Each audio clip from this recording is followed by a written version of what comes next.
Rain fell in thin silver lines over the colony dome, hissing softly as it touched the shield above. People hurried through the wide metal streets, boots tapping, voices low. No one looked toward the narrow space near the outer wall. No one ever did. That was where Savara sat today. She kept her knees close to her chest, her thin tail wrapped tight around her legs. Her scales were pale, almost white, with faint lines that glowed when her heart beat too fast. Right now, they glowed a little. She tried to slow her breathing, just like she had taught herself. Around her, the sounds of life went on. Children laughed near the market square. A ball bounced. Someone shouted the rules of a game. Savara watched from far away, her chin resting on her arms. She knew the sounds well. She had listened to them every day. She had never been part of them.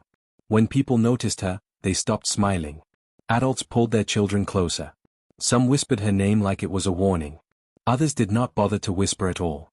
Careful, they said. That one breathes fire. Her kind burned cities. Savara did not remember any cities. She did not remember fire and war. She was only 7 cycles old.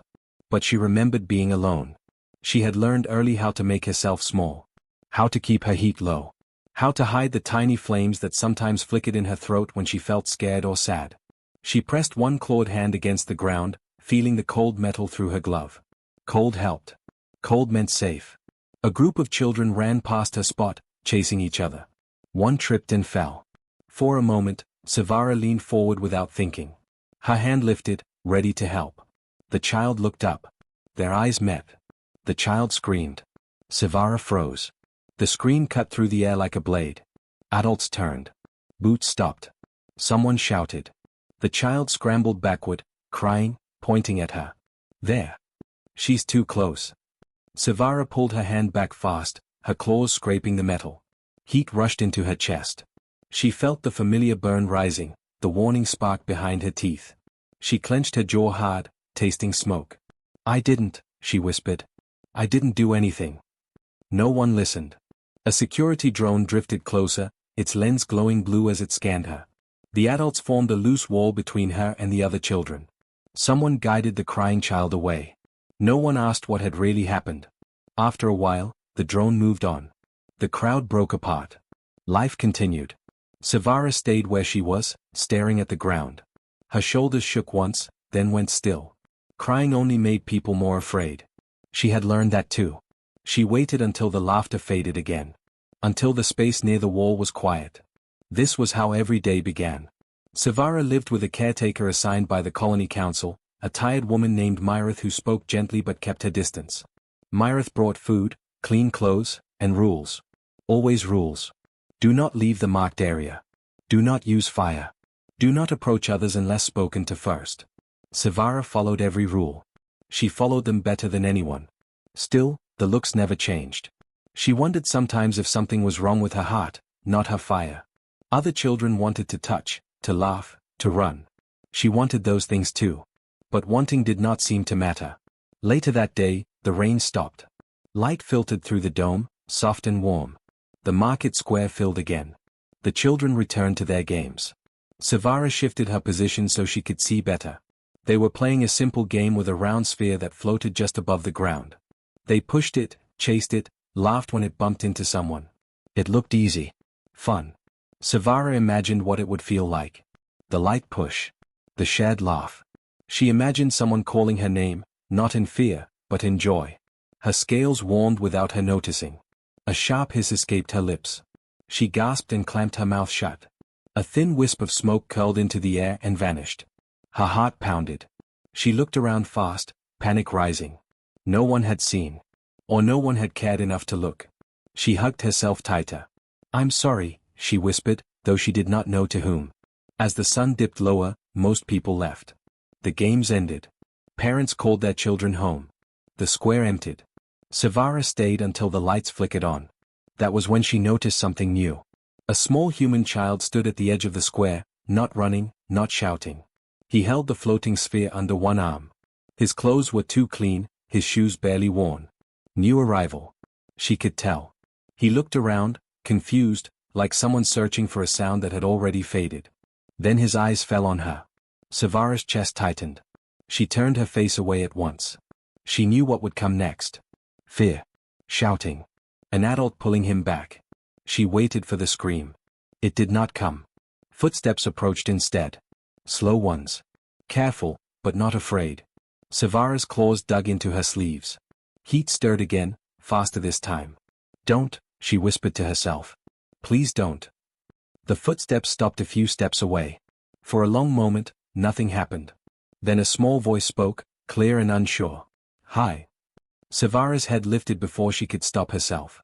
The human child stood there, brown hair messy, eyes wide with curiosity. Not fear. Just curiosity. He hugged the sphere closer, like it was important. She did not answer. Her silence did not scare him away. He shifted his weight, thinking. Then he smiled, small and hopeful, and asked a question no one had ever asked her before. Do you like to play?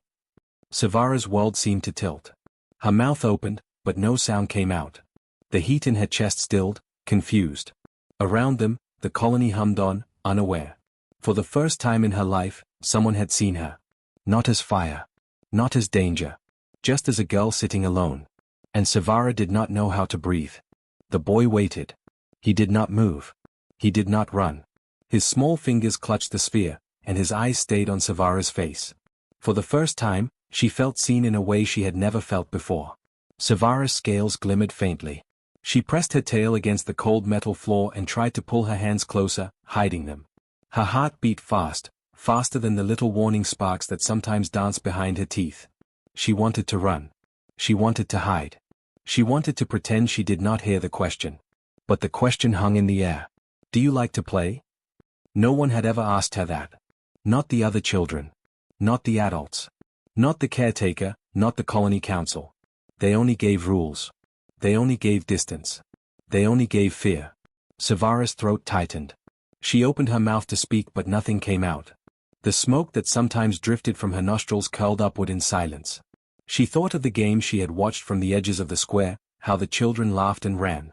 She remembered the warmth of sunlight on the open metal plaza. She remembered wanting it but never daring to join. The boy stepped closer. Not too close. Not threatening. Just close enough to show he waited. His small shoes made soft sounds against the metal, careful and steady. Do you want to try? He asked again, tilting his head. I can show you. Savara's body trembled.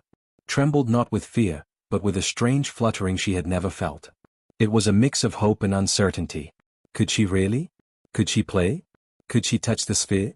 Could she laugh? She swallowed hard. Her tongue flicked nervously. For a moment, she thought of saying no, of retreating to the quiet corner she always hid in. But then something inside her shifted. A small voice, not her own, whispered, maybe this is okay. Slowly, very slowly, she nodded. The boy's face lit up. He placed the sphere on the ground and nudged it gently toward her with a small push. It rolled softly and stopped at her claws. Savara froze. She stared at it. Her claws itched to touch, but she hesitated. The boy smiled and crouched slightly. Just roll it, he said. Like this. He tapped the sphere lightly. It moved in a smooth, lazy circle, and then stopped at her feet. Savara blinked. Her tail twitched. Her chest warmed. For the first time, she reached out and touched the sphere. It was cold and smooth under her clawed fingers. She nudged it slightly. It rolled. It wobbled. She laughed. A small, shaky sound. The boy's smile grew. You can do it again, he said. I'll catch it. She tapped it again. It rolled toward him. He caught it easily and rolled it back. Back and forth they went, slow at first, awkward, clumsy. But it did not matter. It was a start. Savara's scales glimmered brighter with every touch. She forgot about the whispers, the warnings, the fear. All that mattered was the small sphere and the boy who waited patiently, not afraid, not running, just waiting. From the corner of the square, other children peeked. They whispered. Some pointed. One dared to approach a little, but then pulled back when an adult frowned. Adults shook their heads, muttering about risk and danger, about history and fire. Savara did not care. She had never cared like this before. The fear that usually filled her chest did not vanish completely, but it softened. The boy's calmness, his patience, his simple question, had made room for something new. For hours, they played. At first, only back and forth. Then she discovered new ways to roll the sphere, to bounce it against the walls, to make it spin in the air. The boy laughed when she succeeded. She laughed too, louder now, until even she did not recognize the sound. When she stopped, her chest heaved, her claws tingling, her tail flicking behind her. The boy grinned. See? That was fun. Savara nodded, smiling shyly. She had never smiled like this before. Never for herself, never for anyone. She realized that maybe playing was not dangerous. Maybe it was allowed. Maybe it was hers to discover. The sun dipped low, and the plaza lights flickered on. Other children had returned to their games, but most still stayed away. The adults whispered warnings to one another. Savara barely noticed. She only watched the boy, the sphere, the simple joy of the moment. Then the boy asked something else. "What's your name?" Savara paused. No one had asked her name in months. Maybe even years. Her throat tightened. She whispered, almost afraid it would vanish in the air, "Savara." "Savara," he repeated. "I'm Elia." And just like that, a bridge had formed. Small, fragile, but real. Two lives, different species, different histories, connected by a question, by a moment of trust, by the courage to hope. Savara looked at Elia and then at the sphere. "Do you want to play another game?" she asked, voice barely above a whisper. Elia laughed. "Yes. Let's see who can roll it the farthest." For the first time, Savara did not feel the weight of the world pressing down on her. She did not feel the warnings or the fear of adults. She only felt the sphere in her claws, the boy's smile, and the sunlight spilling over the plaza. Time passed unnoticed. The city around them moved, people scurried, voices rose and fell, but Savara's world had narrowed to this small space, to this game, to this human child who had asked one question no one else had dared. And somewhere deep in her chest, a spark brighter than fear flared. Not fire. Not heat. But hope. Hope that maybe, just maybe, the world could be different. That maybe she could be different. The plaza lights reflected on her scales, and she realized something she had never believed possible. She belonged here, even if only for a moment. Elia nudged the sphere toward her again. "Your turn," he said. Savara grinned, her claws trembling with excitement. She pushed the sphere with all her small strength, and it rolled far, far enough that even she gasped. Elia ran after it, laughing, and rolled it back. Savara laughed too. She laughed louder. The sound was light, free, and real. No one had ever played with her before. But now, someone had. And everything had changed. Savara's claws hovered over the sphere, trembling slightly. Her tail curled around her legs, small sparks of heat flickering from her scales as if she could not fully contain the nervous energy inside her. She stared at Elia, waiting for some sign that he would run or scream. But he only smiled, holding his small hands ready to catch the sphere. "Just roll it to me," he said gently. "I won't get scared." Savara blinked. No one had ever said that before. She slowly pushed the sphere forward. It rolled unevenly, wobbling, and almost fell. She gasped and tried to correct it, but it went too far, bouncing toward the edge of the plaza. Elia darted after it with surprising speed and nudged it back to her. "You see? Nothing bad happened," he said, grinning. Savara hesitated, then laughed quietly. A small, shaky sound, but a laugh nonetheless. Her scales shimmered faintly in the sunlight, a soft glow that matched the warmth spreading in her chest. She nudged the sphere again, more confidently this time. Elia caught it and rolled it back smoothly. From the corner of the plaza, other children began to watch. They whispered to each other, eyes wide. No one had ever dared to play with Savara before. Some looked scared. Some looked curious. A few tilted their heads, wondering why nothing exploded or burned. Savara noticed the stares. Her claws tightened around the sphere. The heat in her chest rose again, small flickers running up her spine. She wanted to stop. She wanted to vanish into the shadows she had always known. But then Elia laughed again, a bright, open sound that made her ears flick. He bounced the sphere toward her and said, "Try to roll it higher this time."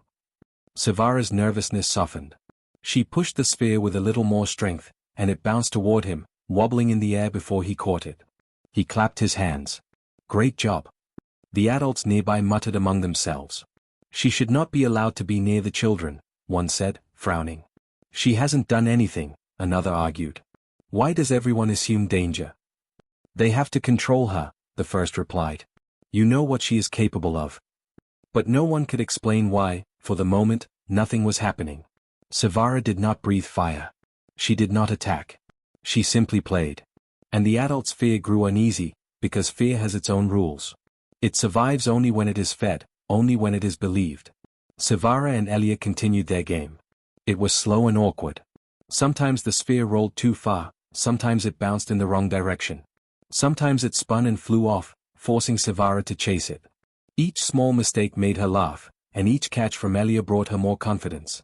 She forgot about the whispers. She forgot about the warnings. She forgot about the empty days spent alone.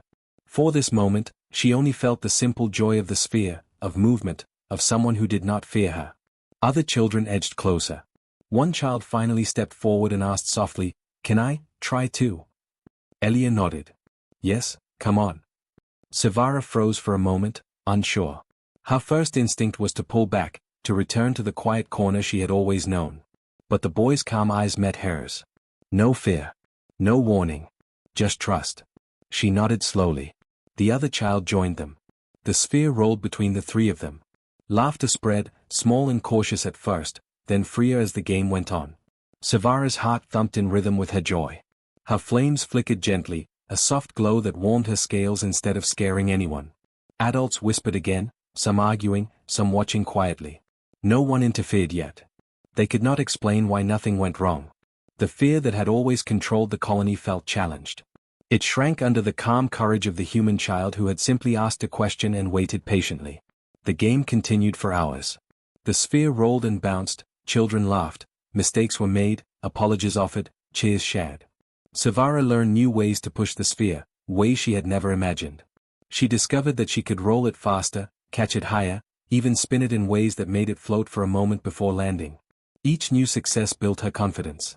Elia encouraged her. "See, you're really good at this," he said. Savara blushed under her scales. No one had ever complimented her before. No one had ever believed she could do something simple, something joyful.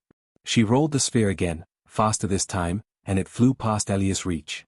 He laughed, ran after it, and rolled it back. Other children followed their lead. Soon, a small group was playing with them, careful at first, then with more freedom. Adults continued to watch, some shaking their heads, some unsure, and some beginning to wonder if maybe their fear had been too strong.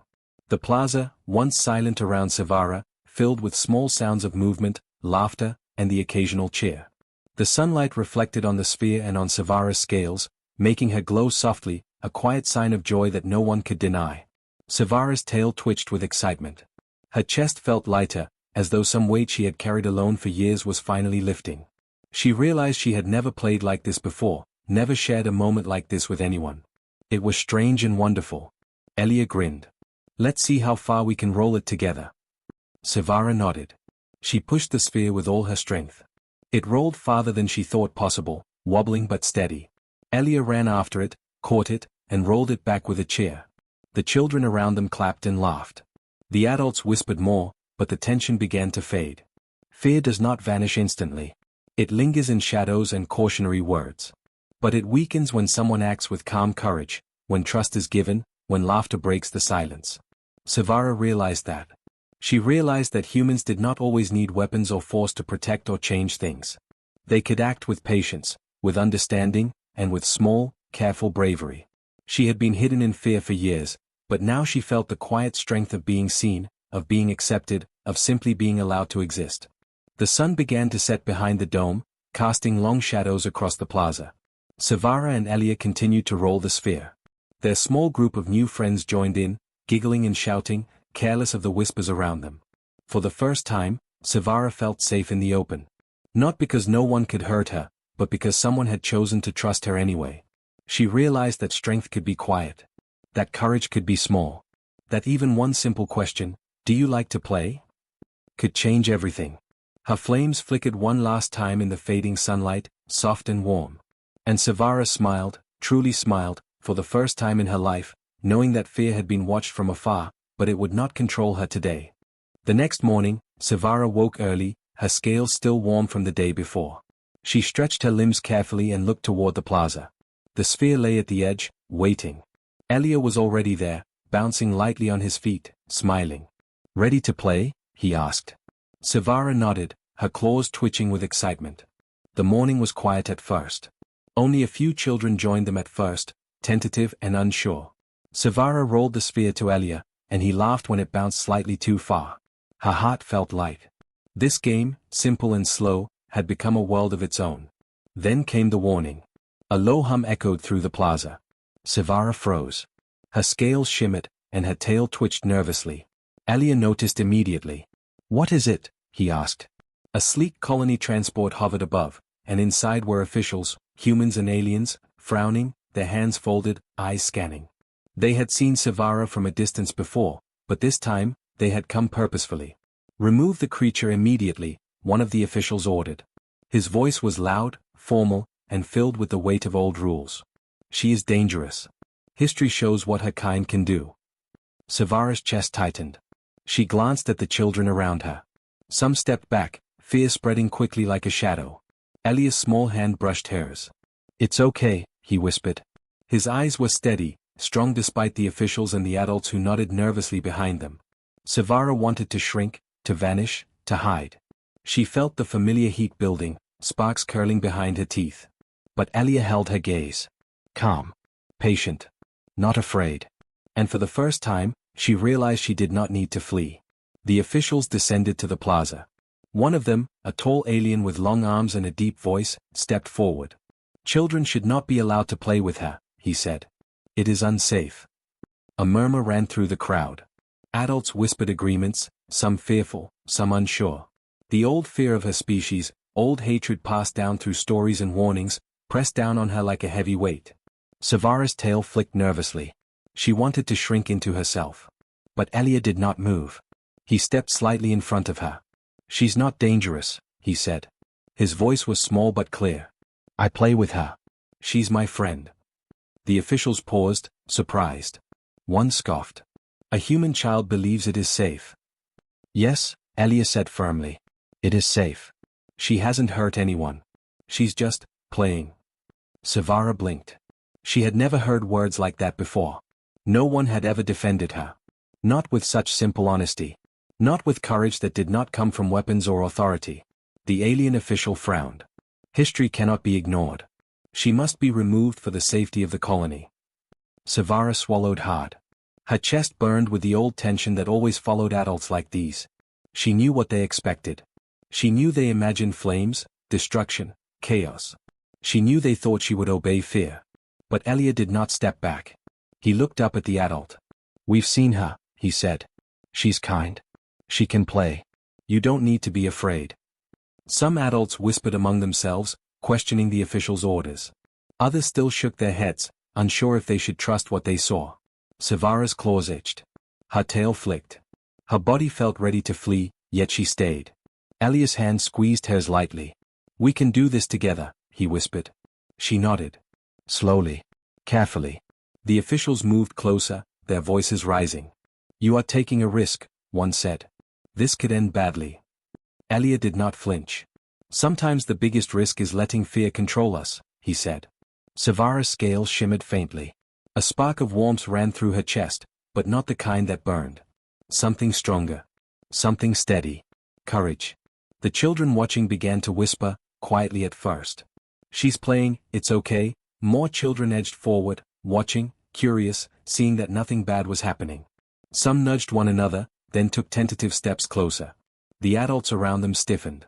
The officials' frowns deepened. But even they could not deny what they saw, a dragon girl playing, laughing softly, rolling the sphere, followed by a small human child, and other children slowly joining. No flames. No attacks. Only laughter. Sevara pushed the sphere toward Alia again. It bounced lightly, wobbling, and he caught it. The officials and adults watched in tense silence. The whispers grew louder among the crowd. "You see?" Alia said. Nothing happened. Sevara realized something she had never known before. Fear could be challenged. It did not have to win. History, old stories, warnings, these things were powerful, but they could not stand against calm courage, against trust, against honesty. The alien official frowned, frustrated. "You cannot change what we know," he said. "You cannot control history." Alia's eyes met his. "No," he said. "But you can choose not to let it control today." Sevara felt her chest lift. Her scales glowed faintly in the sunlight. The other children now ran to join them, slowly at first, then with more confidence. They laughed when the sphere spun too far, when it rolled into someone's foot, when Savara made a small mistake. She laughed too, freely, without fear of judgment. The officials stood silent. Some adults whispered again. The old hatred, the fear passed down for generations, pressed against them, but it had cracks now. Small cracks made by one human child and one dragon girl who dared to trust each other. Savara nudged the sphere toward Elia. "Your turn," she said, smiling. He caught it easily and pushed it back. "Great job." For the first time, she realized that she had the power to be seen not as danger, not as a weapon, but as herself. She could play. She could laugh. She could exist. The officials, unable to act without causing more unrest, finally turned back to their transport. Their orders had been ignored by circumstance, by courage, by the simple truth of what they had witnessed. Savara's chest felt light. Her tail twitched with excitement. The children around her cheered, clapping and laughing. Elia grinned, rolling the sphere again. And Savara knew that, for the first time, old hatred could not reach her. Not here. Not now. Not while courage, patience, and trust guided the day. She laughed freely, pushing the sphere toward Elia once more. The glow of her scales, once a warning, now shimmered softly like light and warmth. Around them, the plaza buzzed with new life. The old fear had tried to return. But humanity's quiet courage had stopped it. For Savara, and for the children who followed, the world had already begun to change. The morning air was crisp, and the colony plaza glimmered with the soft light of the twin suns. Savara stretched her wings slightly, careful not to brush anyone as she walked toward the sphere that had become her favorite companion. Elia was already there, bouncing on the balls of his feet, his eyes bright with excitement. "Ready for another game?" he asked, holding out his hands. Savara nodded, a small smile on her face. Her scales shimmered faintly, soft gold in the morning light. She felt a flutter in her chest she could not name. Joy, perhaps. Or maybe something stronger, something that had grown slowly since yesterday, a feeling that she belonged, that she could be part of the world instead of apart from it. The other children soon arrived, curiosity stronger than fear. They had watched yesterday, and the sight of a dragon girl playing and laughing had planted tiny seeds of courage in them. Slowly, they approached, careful but eager. Some even brought their own spheres, wanting to join in. Savara's tail twitched in excitement. She rolled the sphere toward Elia, who caught it easily and pushed it back with a little spin. Savara laughed, a true, unrestrained laugh that echoed across the plaza. The other children laughed too, and soon, the sound of rolling spheres, squeals of delight, and clapping hands filled the square. Adults lingered at the edges, watching silently. Some whispered warnings, afraid of what history said. Others simply observed, unsure why nothing bad happened. They had expected danger. They had expected chaos. But they saw only joy, careful play, and small moments of triumph as Savara and Elia led the games. The officials from the day before hovered in the sky again, their transport small against the plaza below. They did not descend this time. They watched, tense, their faces tight with disbelief. How could history be wrong? How could a dragon girl, feared for centuries, play harmlessly with children? Savara felt the weight of those eyes but did not falter. She had learned something stronger than fear, something the officials could not understand.